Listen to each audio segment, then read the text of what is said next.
हाँ सर मार गतकाली गोटे रिलायबल इनफॉरमेशन हमको मिलता आर उदयगिरी थाना अंचल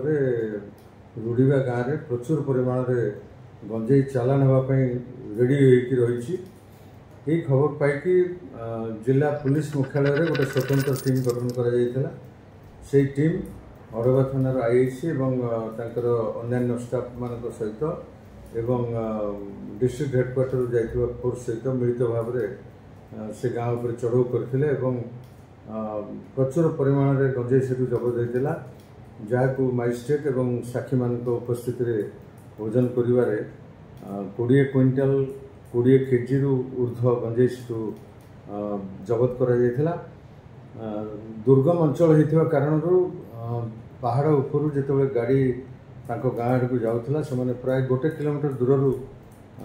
देखिपारे पुलिस आसवा तेणु गाँव समस्त लोक पलि जाते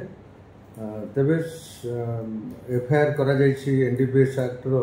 निर्दिष्ट धारा एफआईआर करा खूब शीघ्र से आम गिरफ्त करूँ एवं एनडीपीएस एक्ट निर्दिष्ट धारा से कोर्ट चालान करा।